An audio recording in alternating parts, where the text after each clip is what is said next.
यानी कि हम जानेंगे कि वाक्य क्या होता है, या हिंदी व्याकरण में वाक्य किसको कहते हैं। तो ये जानते हैं कि वाक्य किसको कहते हैं। वाक्य होता है, वाक्य भाषा की वह इकाई है जिसके द्वारा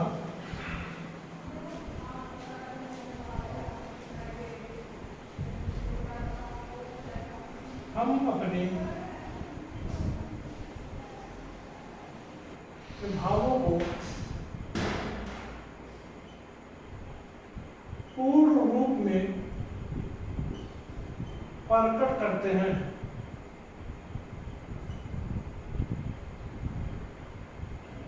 तो वाक्य क्या होता है?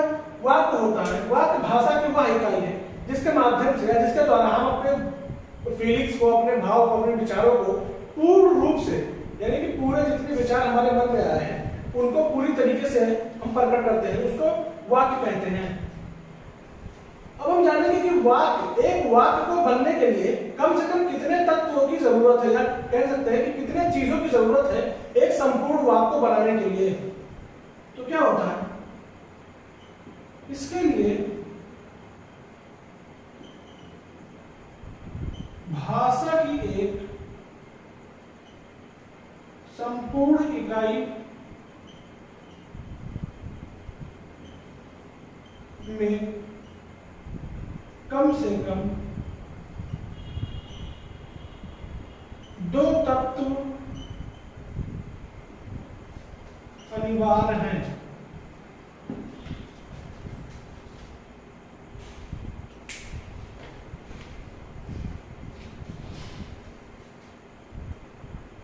पहला है जिसके विषय में कहा जाए, और दूसरा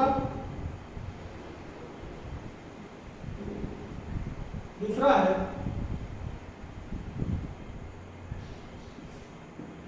जो कुछ कहा जाए। तो क्या होता है,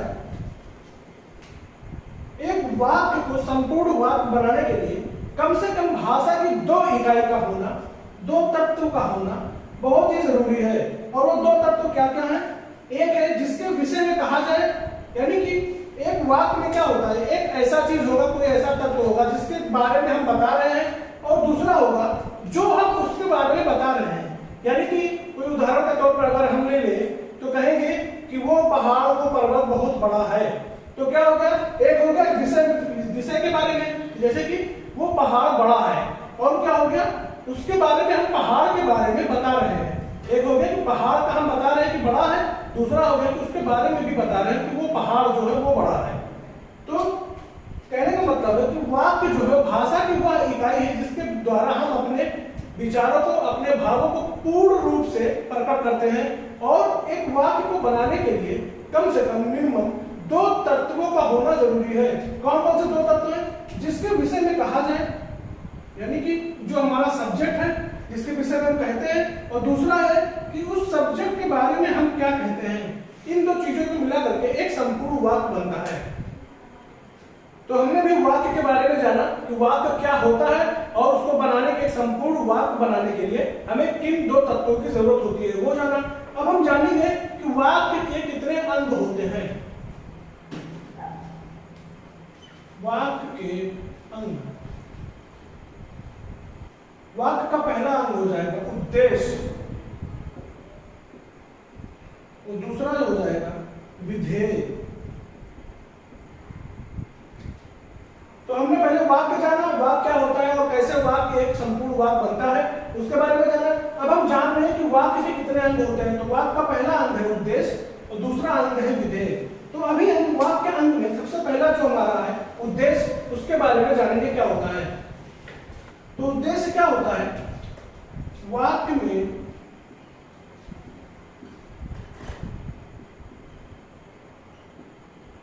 जिसके बारे में कहा जाता है उसे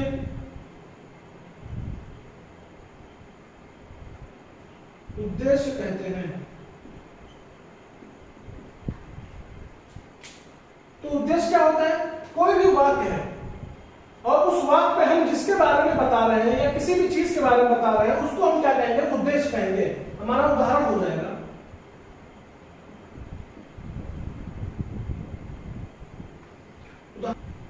बच्चे खेल रहे हैं,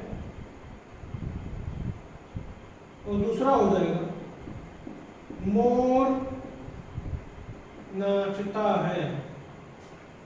तो उद्देश्य क्या होता है? उद्देश्य होता है कि वाक्य में जिसके बारे में बताया जाता है, जिस किसी चीज के बारे में, किसी के बारे में कोई चीज कहा जाता है, उसको हम उद्देश्य कहते हैं। उदाहरण में जैसे हम देख लें, बच्चे खेल रहे हैं, तो यहाँ पे क्या हो रहा है? हम बच्चों के बारे में बता रहे हैं कि बच्चे क्या कर रहे हैं, बच्चे जो है वो खेल रहे हैं। और उसके बाद दूसरा उदाहरण हमारा मोर नाचता है। तो जैसे कि दूसरा उदाहरण हमारा है कि मोर के बारे में बता रहे हैं कि मोर क्या कर रहा है? मोर नाचता है। तो कहने का मतलब उद्देश्य क्या होता है? हम किसी भी शख्स या किसी भी चीज के बारे में जब बताते हैं या उसके बारे में कुछ कहते हैं, उसको हम कहते हैं उद्देश्य। दूसरा पहले हमारा विधेय।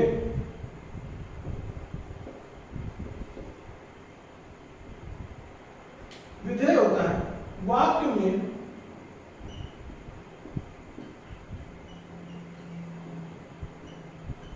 उद्देश्य के बारे में जो कहा जाता है उसे विधेय कहते हैं।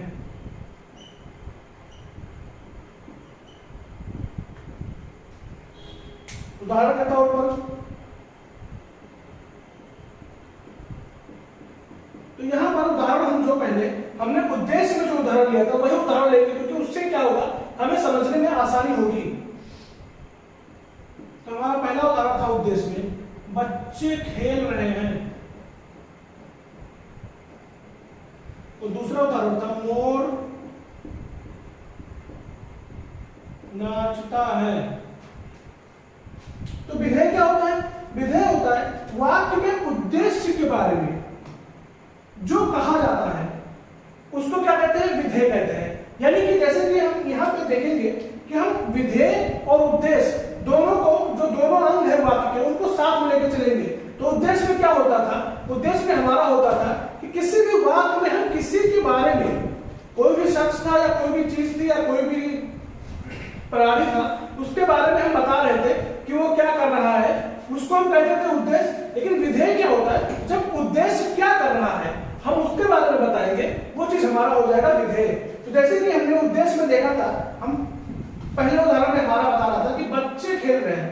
उद्देश्य पहले वो बच्चों के बारे में बता रहा था कि बच्चे क्या कर रहे हैं, और दूसरे उदाहरण बता रहा था कि मोर नाचता है। कौन नाचता था? मोर नाचता था, यानी कि मोर के बारे में बता रहे थे। लेकिन विधेय में क्या होगा? विधेय में हम बताएंगे कि जो उद्देश्य हमारा था वो उद्देश्य क्या काम कर रहा है, क्या चीज कर रहा है, वो हमारा विधेय हो जाएगा। तो जैसे कि हमारा पहले उदाहरण है बच्चे खेल रहे हैं, तो यहाँ पे क्या होगा? हमारा उदाहरण होगा विधेय में खेल रहे हैं। क्यों? क्योंकि बच्चे जो है यहाँ पर बच्चे तो उद्देश्य हो गए, और फिर विधेय में क्या होता है? हम उद्देश्य के बारे में बताते हैं, यानी कि उद्देश्य क्या चीज कर रहा है, क्या काम कर रहा है, उसको हम विधेय कर रहे हैं। तो जैसे कि बच्चे यहाँ पे उद्देश्य हो गए और वो क्या कर रहे हैं? खेल रहे हैं। तो इसीलिए जो खेल रहे हैं हमारा होगा, ये जो खेल रहे हैं हमारा होगा, ये हमारा हो जाएगा विधेय। ठीक उसी तरह मोर में होगा, मोर नाचता है। तो मोर क्या कर रहा है? मोर नाच रहा है। तो जो नाचता है होगा वो हमारा हो जाएगा विधेय, क्योंकि मोर जो है ये तो हमारा उद्देश्य में हो गया। पहले हमने उद्देश्य में मोर के बारे में बताया था, अभी विधेय में हम क्या बता रहे हैं कि मोर क्या कर रहा है, यानी कि उद्देश्य जो हमारा है वो क्या कर रहा है। तो मोर जो है वो नाचता है। तो इसी चीज को हम कहते हैं विधेय। तो अभी तक हमने वाक्य के अंग जाने, यानी कि हमने जाना कि वाक्य हमारे किन प्रकारों से बनते हैं। अब हम जानेंगे कि वाक्य के कितने भेद हैं, यानी कि अब हम जानेंगे कि वाक्य के कितने प्रकार हैं। वाक्य के भेद।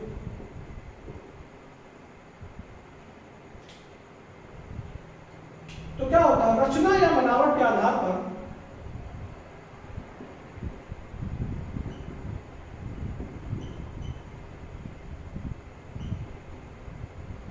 रचना या बनावट के आधार पर वाक्य के 3 भेद है। कौन कौन से भेद है हमारा वाक्य के? पहला है सरल वाक्य, दूसरा है मिश्रित वाक्य,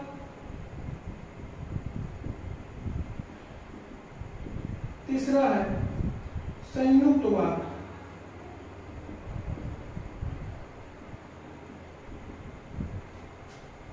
तो अभी तक हमने वाक्य के प्रकार यानी कि वाक्य के अंग जाने। अब हम जानेंगे कि वाक्य के कितने भेद होते हैं। तो रचना या बनावट के आधार पर वाक्य के 3 भेद होते हैं। कौन कौन से हैं? सरल वाक्य है, मिश्रित वाक्य है और तीसरा हमारा है संयुक्त वाक्य।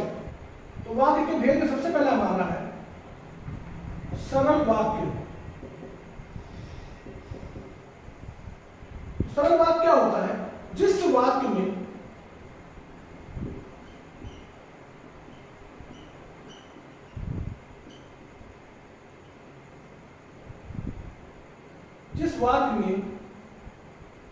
एक उद्देश्य और एक विधेय हो, उसे सरल वाक्य कहते हैं।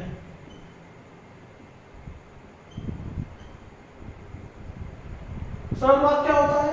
ऐसे वाक्य जिनमें सिर्फ एक ही उद्देश्य हो, यानी कि एक ही ऐसा शख्स हो जिसके बारे में हम बता रहे हैं, और एक ही विधेय हो, यानी कि एक ही ऐसा काम हो जो वो बताने वाला शख्स जिसको बता रहे हैं वो कर रहा है, उसको हम सरल वाक्य कहते हैं। उदाहरण हो जाएगा हमारा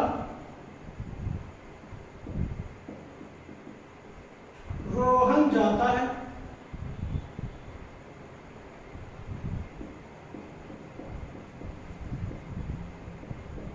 दूसरा हो जाएगा नमन पढ़ता है। तो सरल बात क्या होता है? जिस वाक्य में एक ही उद्देश्य हो, यानी कि एक ही कर्ता हो, और एक ही हमारा विधेय हो, यानी एक ही काम कर रहा हो, उसको हम क्या कहते हैं? सरल वाक्य कहते हैं। उदाहरण में हमारा है रोहन जाता है। तो रोहन क्या है? उद्देश्य है।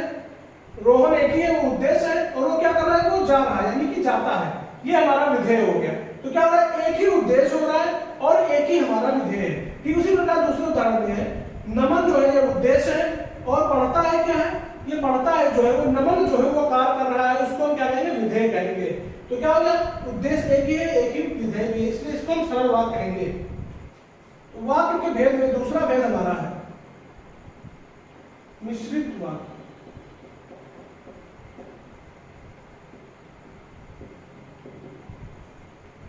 तो मिश्रित वाक्य क्या होता है?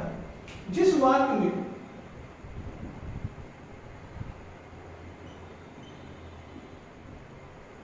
एक से ज्यादा सरल वाक्य हो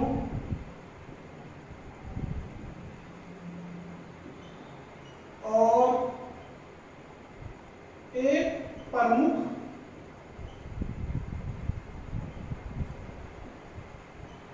और शेष उस पर आश्रित हो,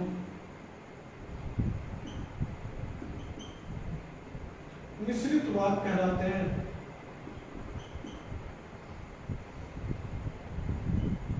मिश्रित वाक्य कहलाते हैं। तो मिश्रित वाक्य क्या होता है? मिश्रित वाक्य ऐसे वाक्य होते हैं, जैसे नाम से भी मालूम पड़ रहा है कि उसमें एक से ज्यादा सरल वाक्य होंगे, यानी कि एक से ज्यादा सरल वाक्य वो मिक्सचर होगा, मिश्रण होगा, इसलिए उसको मिश्रित वाक्य कहते हैं। और उसमें एक क्वालिटी और क्या होगी? उसमें क्या होगा? कोई एक ही वाक्य ऐसा होगा जो कि प्रमुख होगा, यानी कि मुख्य होगा, बाकी सब क्या होंगे? उसके ऊपर डिपेंड होंगे, उसके ऊपर आश्रित होंगे, उसको हम क्या कहेंगे? मिश्रित वाक्य कहेंगे। उदाहरण हमारा हो जाएगा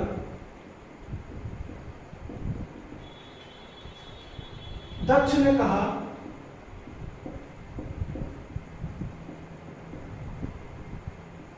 उसे आज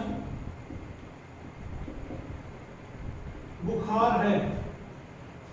तो इसमें क्या हो रहा है? इसमें कई सरल वाक्य मिल करके एक हमारा मिश्रित वाक्य बना रहे हैं।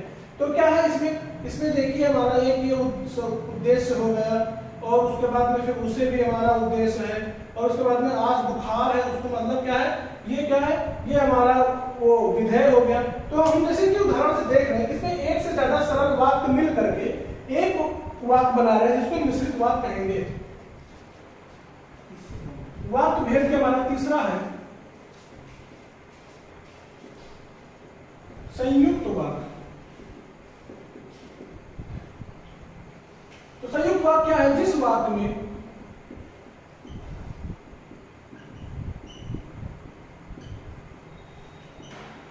एक या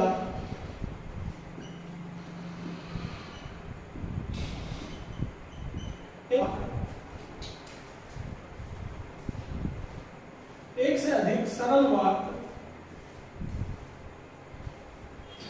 एक से अधिक सरल वाक्य अथवा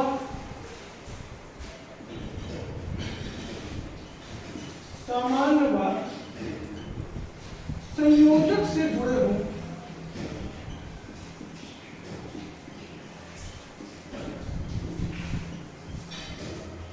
संयुक्त वाक्य कहलाते हैं।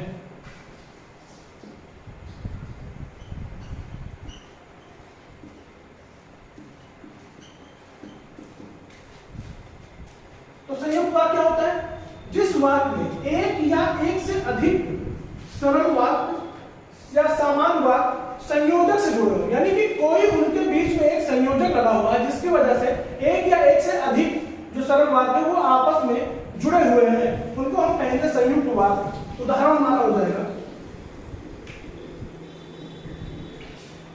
उदाहरण हो जाएगा दिन निकला और पंछी उड़ने लगे। तो जैसे कि उदाहरण पे हम देख रहे हैं, हमारा दो अलग अलग वाक्य सरल वाक्य हैं जिनमें एक संयोजक लगा हुआ है, और जिसकी वजह से क्या हो रहा है, हमारे दो सरल वाक्य यानी कि एक से ज्यादा सरल वाक्य आपस में किसी संयोजक की वजह से जुड़ करके एक वाक्य बना रहे हैं, उसको हम संयुक्त वाक्य कहेंगे।